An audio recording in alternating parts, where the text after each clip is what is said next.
Hello and welcome to easy grammar. বাইরে বৃষ্টি হচ্ছে, তোমরা সম্ভবত বৃষ্টির আওয়াজ পাচ্ছ। আজ আমি একটা ভীষণ সুন্দর ফ্রেজ তোমাদের সামনে নিয়ে আসতে চলেছি। তো ফ্রেজটা কি, কখন ব্যবহার হয় সেই সম্পর্কে একটু জানিয়ে দিই। আমরা যখন কাউকে কিছু বোঝাতে ব্যর্থ হই, আমরা যখন কাউকে রাজি করাতে ব্যর্থ হই, যখন আমাদের প্রস্তাবে বা অনুরোধে কেউ সাড়া দেয় না, তখনই আমরা এই ফ্রেজটা ব্যবহার করি।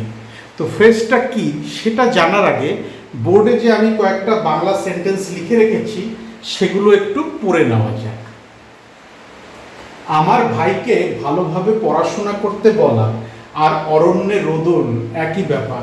অরণ্যে রোদন মানে যেইখানে কোনো অনুরোধ, কোনো মিনতি বা কোনো রকম প্রচেষ্টাই সফল হয় না, যেখান থেকে আমাদের কোনো রকম প্রচেষ্টার কোনো সফল হওয়ার সম্ভাবনা থাকে না। আর ইংরেজিতে যখন আমরা এই ধরনের বাক্য বলবো, তখন আমরা যে ফ্রেজটা ব্যবহার করব সেটাই হচ্ছে আমাদের আজকের সাবজেক্ট।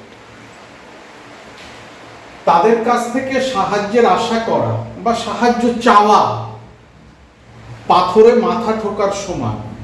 তাদের কাছে আমরা আগেও সাহায্য চেয়েছি, কখনো সাহায্য পাইনি, তাই আমি এখন বলছি যে তাদের কাছে সাহায্য চাওয়া বা সাহায্যের আশা করা পাথরে মাথা ঠোকার সমান। মানে তারা কোনোভাবেই আমাদের কোনো সাহায্য করবে না, আমাদের অনুরোধে তারা কর্ণপাত করবে না, আমাদের রিকোয়েস্ট তারা রাখবে না। বসের কাছে বেতন বৃদ্ধির অনুরোধ করা আর না করা একই ব্যাপার। বসকে আমি যদি বলি আমার বেতন একটু বাড়ান স্যার, স্যালারি একটু বাড়িয়ে দিন, সে বাড়াবে না। তাই তাকে বলা, স্যালারি বাড়ানোর কথা তাকে বলা আর না বলা একই ব্যাপার, এতে কোনো কাজ হবে না। সত্যিটা তোমাকে যতই বোঝাবার চেষ্টা করি না কেন, কোনো লাভ নেই। আমি তোমাকে বোঝানোর চেষ্টা করছি এটা ঠিক না, এইটা ঠিক, এই দেখো ব্যাপারটা এরকম, কিন্তু তোমাকে বোঝানোর চেষ্টা বৃথা। তোমাকে যতই বোঝাই তুমি কোনোদিনও বুঝবে না। তো আমরা দেখলাম যেখানে আমাদের অনুরোধে কেউ কোনো রকম সাড়া দিচ্ছে না বা প্রস্তাবে কেউ কোনো রকম সাড়া দিচ্ছে না, আমরা কাউকে কিছু বোঝাতে ব্যর্থ হচ্ছি, আমরা কাউকে কোনো কিছু করার জন্য রাজি করাতে ব্যর্থ হচ্ছি। আর এই ক্ষেত্রে যে ফ্রেজটা ব্যবহার করা হয় ইংরেজিতে কথা বলার সময় বা লেখার সময়, সেটা হচ্ছে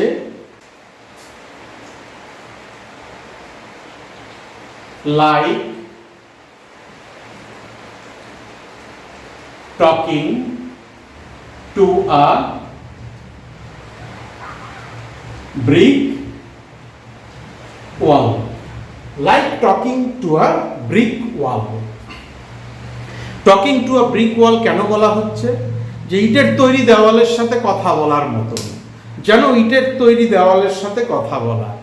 তো কেন বলা হচ্ছে? ইটের তৈরি দেওয়াল একটা জড় বস্তু, তাকে তুমি যাই করতে বলো না কেন, যে অনুরোধই করো না কেন, তার কোনো প্রত্যুত্তর আসবে না, সে তোমার কোনো রকম অনুরোধ উপরোধে কর্ণপাত করবে না।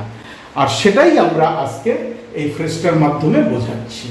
তো চলো, যে বাংলা বাক্যগুলো এখানে লেখা আছে সেগুলোকে like talking to a brick wall এই ফ্রেজটা দিয়ে ইংরেজিতে বলার চেষ্টা করি। আমার ভাইকে ভালোভাবে পড়াশোনা করতে বলা, ভাইকে বলা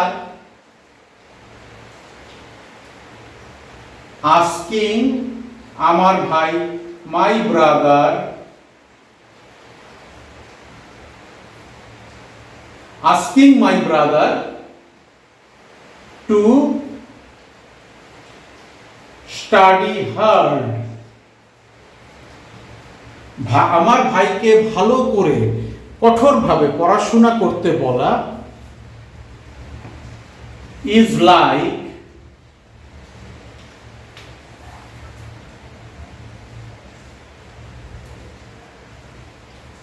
talking to a brick wall. আমার ভাইকে কঠোরভাবে বা খুব ভালোভাবে পড়াশোনা করতে বলা আর অরণ্যে রোদন একই ব্যাপার।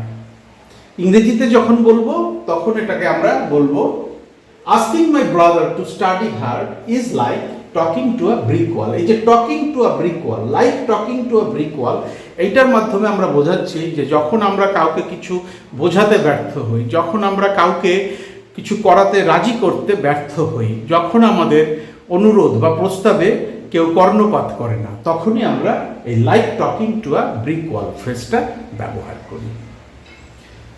তাদের কাছ থেকে সাহায্যের আশা করা বা তাদের কাছে সাহায্য চাওয়া পাথরে মাথা ঠোকার সমান। পাথরে মাথা ঠুকতে থাকলে যেমন কোনো ফল পাওয়া যায় না, ঠিক তেমনই তাদের কাছে সাহায্য চাইলে সাহায্য পাওয়া যাবে না।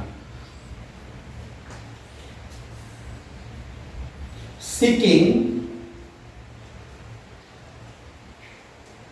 আমি এখানে আশার জায়গায় এক্সপেক্টিং না দিয়ে সিকিংই দিলাম, কারণ সাহায্য আশা করা না, সাহায্য চাওয়া।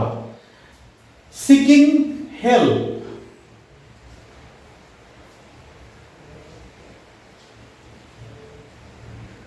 from them is like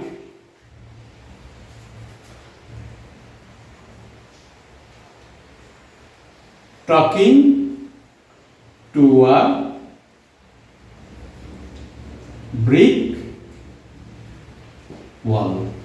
Seeking help from them অথবা expecting help from them is like talking to a brick wall. তাদের কাছে সাহায্যের বা তাদের থেকে সাহায্য চাওয়া বা সাহায্যের আশা করা পাথরে মাথা ঠোকার সমান। আমরা যে সাহায্য চাইছি, তাদের কাছে যে অনুরোধ করব, তাতে তারা কর্ণপাত করবে না। বসের কাছে বেতন বৃদ্ধির অনুরোধ করা আর না করা একই ব্যাপার। আমাদের অনুরোধে সে কর্ণপাত করবে না, আমাদের অনুরোধে সে সাড়া দেবে না, আর এটাই আমরা বোঝাবো like talking to a brick wall ফ্রেজটা ব্যবহার করে। বসের কাছে অনুরোধ করা, রিকোয়েস্টিং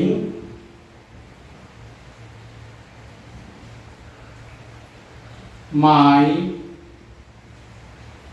বস, কিসের জন্য? বেতন বৃদ্ধির জন্য। ফর আ স্যালারি ইনক্রিমেন্ট,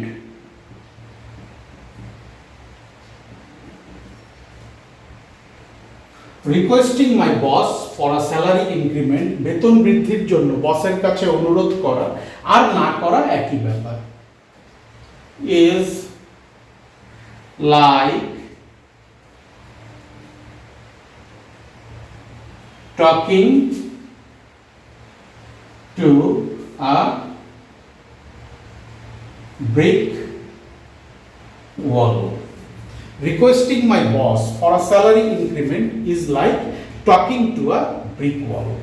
বসের কাছে বেতন বৃদ্ধির জন্য অনুরোধ করা আর না করা, বা বসের কাছে বেতন বৃদ্ধির অনুরোধ করা আর না করা একই ব্যাপার। সে আমাদের অনুরোধে সাড়া দেবে না, কর্ণপাত করবে না। আর এই সাড়া না দেওয়া, অনুরোধে কর্ণপাত না করা, প্রস্তাবে সাড়া না দেওয়া, রাজি করতে না পারানো, কোনো কিছু বোঝাতে ব্যর্থ হওয়া, সব কিছুই আমরা like talking to a brick wall ফ্রেজটা দিয়ে প্রকাশ করব। সত্যিটা তোমাকে যতই বোঝাবার চেষ্টা করি না কেন, যতই চেষ্টা করি না কেন, এই অংশটা আগে লিখব। No matter how hard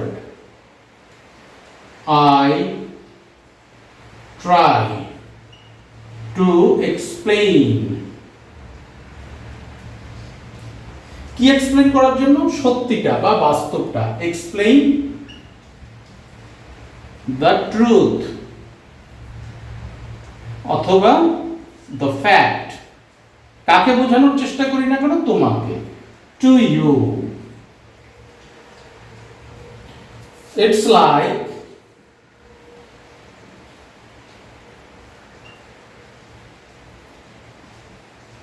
talking to a brick wall. No matter how hard I try to explain the truth or the fact to you, it's like talking to a brick wall. তাহলে বুঝতে পারলে, যখন আমরা কাউকে কিছু বোঝাতে ব্যর্থ হই, যখন আমরা কাউকে রাজি করাতে ব্যর্থ হই, যখন আমাদের অনুরোধ বা প্রস্তাবে কেউ কর্ণপাত করে না, সাড়া দেয় না, তখন আমরা like talking to a brick wall ফ্রেজটা বাক্যে বসাই। তো এবার বোর্ডের একটা স্ক্রিনশট নিয়ে নাও। তার আগে আমি এই talking to a brick wall প্রথম দুটো সেন্টেন্সে আন্ডারলাইন করে দিয়েছি বোঝার সুবিধার জন্য। Like talking to a brick wall, এই হচ্ছে ফ্রেজটা যেটা দিয়ে আমরা প্রকাশ করলাম যে কাউকে কিছু বোঝাতে ব্যর্থ হওয়া, কাউকে রাজি করাতে ব্যর্থ হওয়া, বা আমাদের রিকোয়েস্ট বা প্রস্তাবে যখন কেউ কর্ণপাত না করে, সাড়া না দেয়, সেটা যখন আমরা সেন্টেন্সে প্রকাশ করব তখন আমরা like talking to a brick wall ফ্রেজটা ইউজ করব। একটা স্ক্রিনশট নিয়ে রাখো রেফারেন্স হিসাবে, তোমরা যখন নিজেদের ভেতরে ইংরেজি বলবে কোথাও আটকে গেলে এই রেফারেন্সটা একবার দেখে নেবে। আর তারপরেও যদি কঠিন মনে হয় তাহলে আমাকে সরাসরি লিখে পাঠাও ভিডিওর কমেন্ট সেকশনে, ডেসক্রিপশন বক্সে আমার ইমেল অ্যাড্রেস দেওয়া আছে, চাইলে যোগাযোগ করে নিতে পারো। Thank you so much for your time and attention and have a nice day.